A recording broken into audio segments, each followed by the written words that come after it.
नमस्कार. आज आपण एका वेगळ्या विषयावर या ठिकाणी चर्चा करणार आहोत.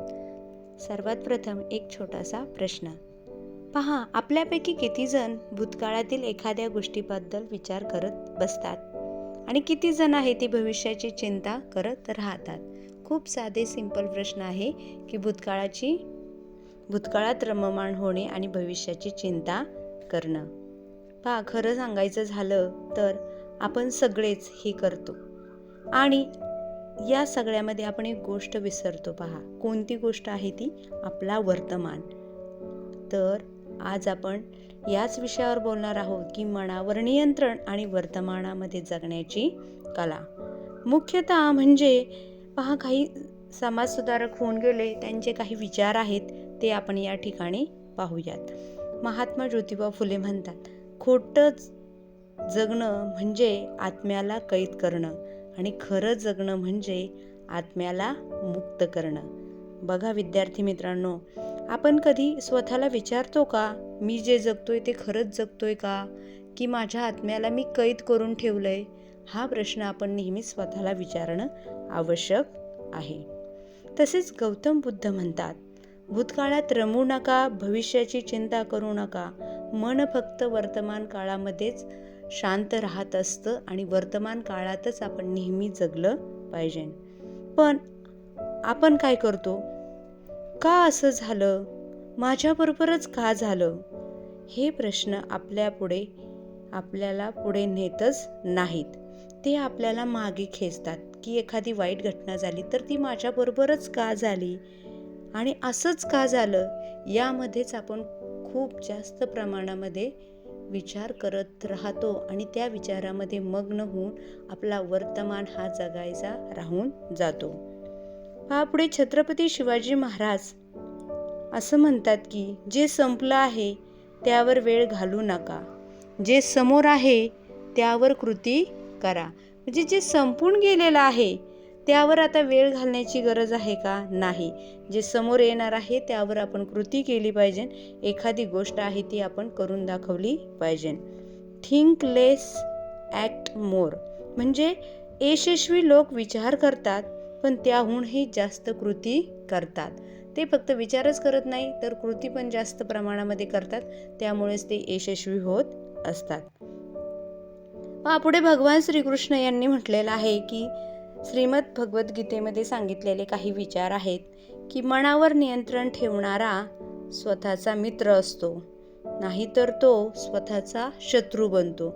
आपल्याला एखादी गोष्ट करायची आहे किंवा नाही करायची हे आपल्या मनावर अवलंबून असतं. आणि जर आपण एखादी गोष्ट जर आपल्याला करायची नाही, त्यासाठी जर आपण आपल्या मनावर नियंत्रण ठेवलं आणि मनाला जर आपला मित्र बनवलं तर कधीही आपण चुकीच्या गोष्टी करणार नाही किंवा आपण त्या चुकीच्या गोष्टींच्या आहारी जाणार नाही. जर आपण त्या चुकीच्या गोष्टींच्या आहारी गेलो तर तेच मन जे आहे ते आपलं शत्रू बनणार आहे. म्हणून विद्यार्थी मित्रांनो, नेहमी लक्षात ठेवा, आपला सर्वात मोठा शत्रू बाहेर नाही तर तो आपल्या मनामध्ये आहे आणि त्यासाठी आपण आपल्या मनाला कंट्रोल करणं खूप गरजेचं आहे आणि नियंत्रित आणणं पण आपल्या हातामध्ये असतं. पहा, APJ अब्दुल कलाम म्हणतात, लोक तुम्हाला वेडे म्हणतील जोपर्यंत तुम्ही यशस्वी होत नाही. जोपर्यंत आपण यशस्वी होत नाही तोपर्यंत आपण प्रयत्न करतच राहिले पाहिजे. एखाद्या गोष्टीचा आपण वारंवार सराव केला पाहिजे आणि तो सराव करताना अनेक जण आपल्याला म्हणतील की हा वेडाच आहे, जमत नाही, काही येत नाही, तरी तीच गोष्ट वारंवार करतोय. पण त्यांच्या बोलण्याकडे आपण लक्ष द्यायचं नाही. आपल्याला लोकांनी वेडं म्हटलं तरी चालेल, पण जोपर्यंत यश मिळत नाही तोपर्यंत आपण प्रयत्न करणं हे खूपच गरजेचं आहे. म्हणून लोक काय म्हणतील यापेक्षा तुमचं ध्येय काय आहे हे खूप महत्त्वाचं आहे. जर आपलं ध्येय निश्चित असेल तर त्या ध्येयाच्या दिशेने वाटचाल करणं, मार्गक्रमण करणं आपल्याला खूप सोपं जातं. स्वामी विवेकानंद सांगतात की ज्या क्षणी तुम्ही कृतज्ञ होता त्या क्षणी तुम्ही देवाशी जोडले जाता. म्हणजे बघा किती सुंदर विचार स्वामी विवेकानंदांनी या ठिकाणी मांडलेले आहे.